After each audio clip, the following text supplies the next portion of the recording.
सुनो, अगर फिल्मों की तरह मेरी डिलीवरी के वक्त भी तुम्हें डॉक्टर पूछे कि हम बच्चे या माँ में से किसी एक को ही बचा सकते हैं, तो तुम्हारा जवाब क्या होगा? दिमाग तो खराब नहीं हो गया है ना? कितनी बुरी बात करती हो। प्लीज बताओ ना, मुझे जानना है कि तुम क्या कहोगे।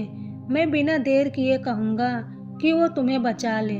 हो सकता है ये सही न हो, मगर जब बात तुम्हारी हो तब मुझे सही गलत नहीं दिखता। मैं तुम्हारे 9 महीने की तकलीफ, तुम्हारे दर्द, तुम्हारे मातृ प्रेम और पिता बनने के लिए मेरे सबसे प्यारे सपने को मैं एक पल की देर किए बिना भूल कर तुम्हें बचाऊंगा।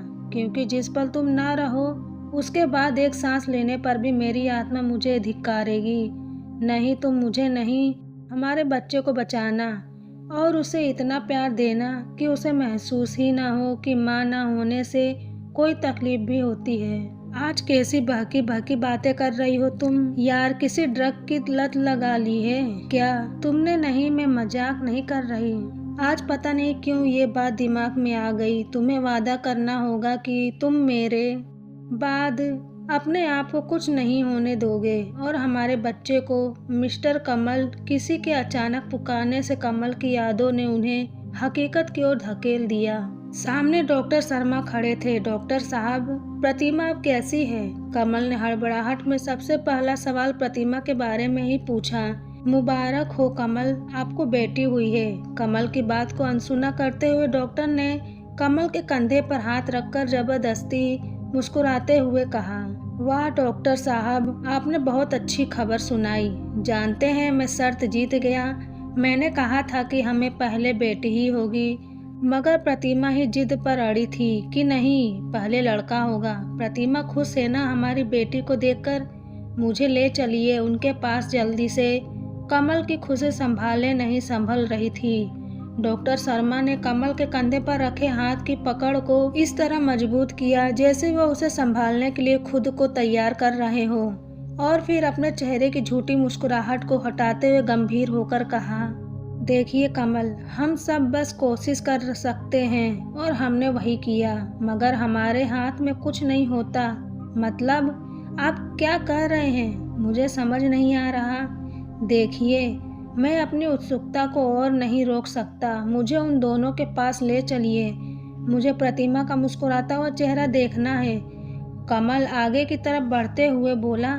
डॉक्टर ने पीछे से कहा, कमल, हम लाख कोशिशों के बाद भी प्रतिमा को नहीं बचा पाए। खून बहुत बह चुका था। बच्ची को तो बचा लिया, मगर प्रतिमा अपने दर्द से और लड़ नहीं पाई। नहीं नहीं नहीं डॉक्टर, आप ये सही नहीं कर रहे हैं। ऐसे मत बोलिए। उसने आपको कहा है ना मुझे डरा देने को। वो जानती है मैं डर जाऊंगा, और मैं डर गया। अब प्लीज मुझे उसके पास ले चलिए। कमल अब अपने आपा में नहीं था। कमल, खुद को संभालिए। आइए, आपको आपकी बेटी से मिलाता हूँ। डॉक्टर शर्मा कमल की हालत को अच्छे से समझ रहे थे। कमल अब मौन था, एकदम मौन, जैसे हजारों बेचैन लहरों को समेटे सागर मौन रहता है। जैसे भयावह काले बादलों को अपनी गोद में लिए हुए कई बार आसमान मौन हो जाता है, वैसे ही कमल मौन हो गया था, अपनी अथाह बेचैन वेदनाओं को समेटे हुए। कई बार अचानक लगी चोट आपको समझने का मौका ही नहीं देती कि आप उस चोट की पीड़ा को किस तरह बाहर लाएं। कमल की चोट तो इतनी गहरी थी जिससे उसकी आत्मा तक तड़प उठी थी। जानती हो, ये कहना नहीं चाहिए क्योंकि इस वक्त तुम्हें इतनी तकलीफ सहनी पड़ रही है और फिर इतना ज्यादा दर्द भी सहना पड़ेगा, मगर फिर भी मुझे बहुत खुशी हो रही है। हमारे एक हो जाने के बाद अगर कोई और सपना मैंने देखा तो वो है हमारे बच्चे का सपना। जितनी खुशी तुम्हें है उससे ज्यादा खुशी मुझे है कमल। एक माँ बनने की खुशी, दूसरा तुम्हारे सपने को पूरा करने की खुशी। और जहाँ एक साथ दो दो खुशियाँ मिले वहाँ दर्द भी सहलाहट सा लगता है। जाना कमल, देखिए आपकी प्यारी बिटिया। डॉक्टर की आवाज़ से कबीर को उसकी यादों ने फिर से हकीकत की जमीन पर ला पटका, मगर इस बार हकीकत पहले से कुछ खूबसूरत थी, और खूबसूरती की वजह थी इस बगीचे में खिली नन्ही सी एक कली। कमल कुछ वक्त के लिए सब कुछ भूलकर अपनी बेटी के मासूम से चेहरे में खो गया। उसे ऐसा लग रहा था कि जैसे उसके चेहरे की ओट में प्रतिमा भी मुस्कुरा रही है। कमल ने डरते डरते उस नन्ही सी जान को गोद में उठाया। एक पुरुष अपनी जवानी से लेकर बुढ़ापे की हद में कदम रखने तक ही चीज पर हमेशा गर्व करता है और वह है उसका बल।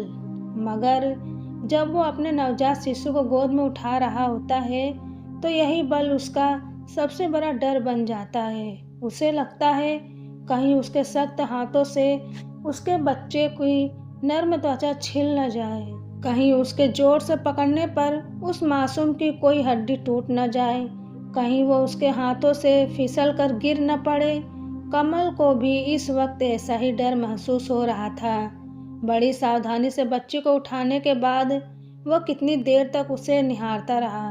उसने मन ही मन प्रतिमा के वादे को याद करते हुए कहा कि वह जब तक इसके कदमों में वो सारी खुशियां नहीं रख देता जिसके बारे में ये सोचेगी, तब तक वो खुद को हर मुसीबत से बचा कर रखेगा। ये मेरी बेटी ही नहीं, प्रतिमा की अंतिम इच्छा भी है।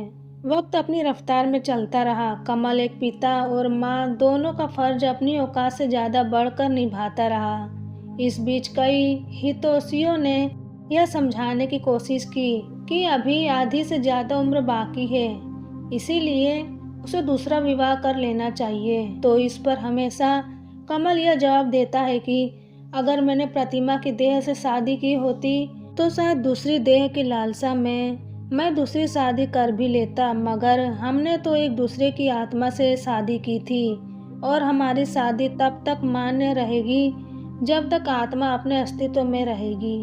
आज 26 साल बीत गए थे प्रतिमा को गए हुए, मगर कमल अब भी उससे बातें किया करता था। उसे हर रात सोने से पहले बताया करता कि आज उसने और रचना ने क्या क्या किया। उसने हर एक बात प्रतिमा को कल्पना को बताई जो इन 26 सालों के बीच रचना और उसके बीच हुई। उसने जब पहली बार पापा कहा, वो जब पहली बार हंसी, उसने जब अपना पहला कदम उठाया, वो जब पहली बार चलने की कोशिश करते हुए गिरी, वो जब पहले दिन स्कूल गई, उसने जब पहली बार प्रतिमा के बारे में पूछा, उसने जब जब क्लास में टॉप किया, उसके कॉलेज का पहला दिन, उसकी एक बीए कंप्लीट होना, उसका सुमित से प्यार हो जाना और पहली बार डरते डरते उसके बारे में बताना, यह सब उसने प्रतिमा से बताया था।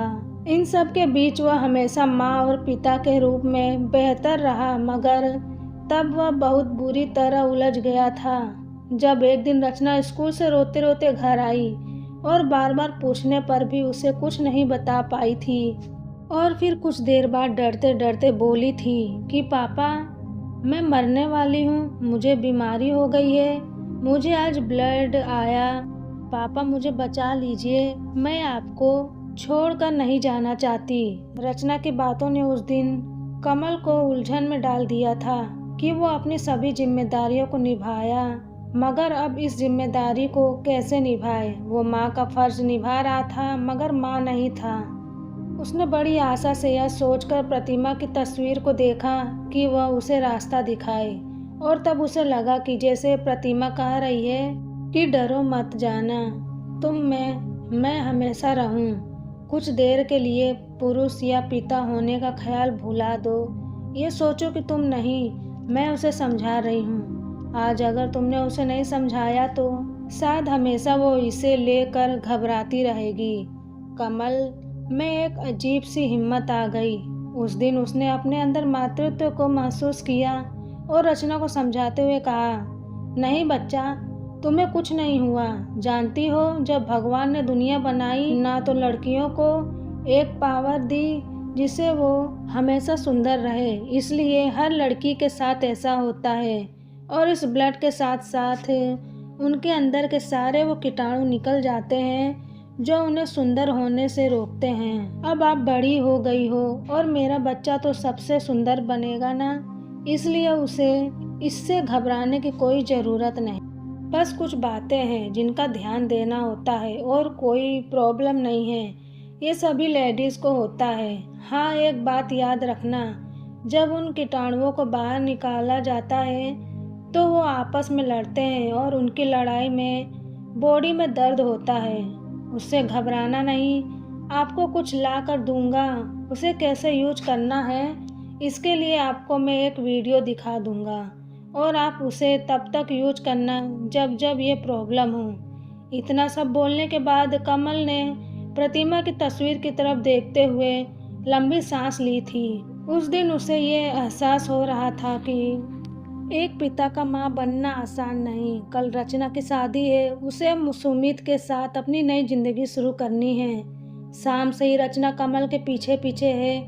कमल शादी की तैयारियों में व्यस्त होने के बावजूद भी रचना की मायूसी को महसूस कर रहा है, मगर उसे पता है कि यह मायूसी बस कुछ वक्त के लिए है, क्योंकि फिर सुमित उसे इतनी खुशियाँ देगा कि वह कभी मायूस नहीं होगी। रचना ने जब कमल को सुमित के बारे में डरते हुए बताया, तब कमल ने उसके सर पर हाथ फेरते हुए एक ही बात कही थी कि बेटी, मैंने तुम्हारी माँ के बाद बस यही चाहा कि मैं माँ और बाप दोनों का प्यार देते हुए तुम्हें हमेशा खुश रखूं। मुझे खुशी है कि तुमने अपना जीवन साथी चुन लिया है, मगर मैं भी तो बाप हूँ और मेरी यही इच्छा है कि जिसके साथ हाथ में तुम्हारा हाथ दूँ वो तुम्हें मुझसे ज़्यादा प्यार दे। मुझे सुमित से मिलना है और अगर मुझे लगा कि वो तुम्हारे लायक है तो फिर मुझे कोई एतराज़ नहीं। रचना ने मायूस होते हुए कहा, फिर तो कोई चांस नहीं, क्योंकि आपसे ज़्यादा प्यार मुझे कोई कर ही नहीं सकता। कमल जोर से हंस पड़ा। उसकी हंसी में संतोष था, यह सोच कि उसने प्रतिमा से किया वादा अच्छे से निभाया। कमल हंसते हुए बोला, मिलवाओ तो सही उससे, मुझसे थोड़ा कम भी प्यार करेगा तो चलेगा। रचना ने कमल को बड़ी जोर से गले लगा लिया था। सुमित से मिलने पर उसकी एक बात ने ही कमल का मन जीत लिया था। जब कमल ने पूछा कि अगर मैं रिश्ते के लिए ना कर दूं तो क्या करोगे, तब सुमित मुस्कुराते हुए बोला था, संतोष कर लूँगा। मैं जानता हूँ रचना को आपने कैसे पाला है और वो आपके लिए क्या मायने रखती है, और मैं ये भी जानता हूँ कि रचना आपसे ज़्यादा किसी से प्यार नहीं करती। उसने पहले ही वार्न करके कह दिया कि अगर पापा ने मना कर दिया तो उसके बाद मुझसे मिलने की कोशिश भी मत करना, और मैंने उसे यही वादा किया है। मेरे लिए वो जितनी मायने रखती है उतना ही आप और आपकी खुशी भी। सुमित की बातों ने कमल का मन जीत लिया था। उसने उसी वक्त उसे गले लगाकर कहा, शुक्रिया मुझे मेरी जिम्मेदारियों से मुक्त करने के लिए, उसे इतना प्यार देना कि वह मुझे भूल जाए। सुमित ने जवाब दिया था कि आप बन जाना बहुत मुश्किल है, मगर कोशिश करता रहूँगा। शाम से ही खुद को रोके रोके रात होते होते रचना आखिर कमल के कंधे पर टूटकर बिखर ही गई। अपनी अब तक की जिंदगी में रचना जितना नहीं रोई होगी उतना वो आज कमल के कंधे पर सर रखे रखे रोई। कबीर बस उसका सर सहलाता रहा और उसे वह सब समझाता रहा जो उसे उचित लगा। रोते रोते रचना कमल की गोद में सर रखकर सो गई। कमल आज से पहले जब भी प्रतिमा की तस्वीर देखता था तो उसके चेहरे पर यह चिंता होती कि वो जिस तरह अपने कर्तव्यों को निर्वाह कर रहा है वह सही है या नहीं, मगर आज उसके चेहरे पर संतोष था। रचना की शादी हो उस दिन वो बहुत रोई और उसके जाने के बाद कमल उससे भी ज़्यादा रोया। आज उसने प्रतिमा के बाद अपनी सबसे अनमोल संपत्ति को सुमित के हाथों में सौंप दिया था। रचना की शादी को 6 महीने बीत गए थे। शादी के बाद पहली बार वो 10-12 दिनों के लिए कमल के पास रहने आई थी। इस बीच हनीमून, सुमित के घर के रस्म रिवाज, इन सब में ही व्यस्त रही थी रचना ने बताया कि वो बहुत खुश है। सुमित का परिवार बहुत अच्छा है और सुमित तो जैसे आपका ही क्लोन है। फिर हंसते हुए बोली, पर क्लोन तो क्लोन होता है ना पापा, ओरिजिनल की बात ही अलग है। कमल मुस्कुरा दिया। कल रचना को चले जाना है था। कमल से बहुत सी बातें करने के बाद रचना सोने चली गई। इधर कमल बहुत खुश था। वो प्रतिमा की तस्वीर को मुस्कुराते हुए देख रहा था। उसने मन ही मन प्रतिमा से कहा, देखो आज मैं अपने वादे से आज़ाद हो गया। मैंने हमारी बेटी के चेहरे की खुशी में महसूस किया कि मैंने अपना फर्ज अच्छे से निभाया है। तुम्हारे बिना एक पल काटना संभव नहीं था, मगर तुम्हारे वादे की वजह से बहुत लंबा सफ़र काटना पड़ा है तुम्हारे बिना। सोचते सोचते कमला की आंखों पर वह बांध टूट गया जो उसने 26 सालों से बांध रखा था। कमल ने महसूस किया कि प्रतिमा तस्वीर से निकलकर मुस्कुराती हुई उसके सामने खड़ी है और उसके आंसू पोंछ रही है। कमल खड़ा हुआ और प्रतिमा की परछाई के गले लगा लिया। पापा पापा उठिए पापा। पापा नहीं, आप नहीं जा सकते पापा। मैं इतनी बड़ी नहीं हुई कि आपके बिना रह सकूं। पापा कल रात ही तो हमने कितनी बातें की थी, कितना कुछ प्लान किया था। रचना कमल के मृत शरीर से लिपटी हुई फूट फूट कर रो रही थी। सुमित उसे चुप कराने की कोशिश कर रहा था। रात का सूना घर सुबह अफसोस जताने वालों की भीड़ से भर गया था। सुबह जब रचना के बार बार दरवाज़ा खटखटाने पर भी कमल दरवाज़ा नहीं खोला तो रचना ने घबराकर सुमित को फ़ोन किया और सुमित के आने पर जब दरवाज़ा तोड़ा गया तो वहाँ कमल का मृत शरीर मिला। मृत होने के बाद भी कमल का चेहरा संतोष से भरा हुआ था। संस्कार के वक्त जब कमल की देह पंचतत्व में विलीन हो रही थी तब एक कोने में वो प्रतिमा के साथ खड़ा था। दोनों मुस्कुरा रहे थे। वर्षों बाद फिर से मिलने की खुशी दोनों के चेहरे पर झलक रही थी। उधर सूर्य अस्त हो रहा था और इन दोनों की आत्माओं के मिलन की सुबह ने बड़ी शिद्दत से अंगड़ाई ली थी। प्रेम सच्चा होना चाहिए, मिलन हो ही जाता है, फिर चाहे इस जहान में या फिर उस जहान में। दोस्तों, ये कहानी यहीं पर ख़त्म होती है।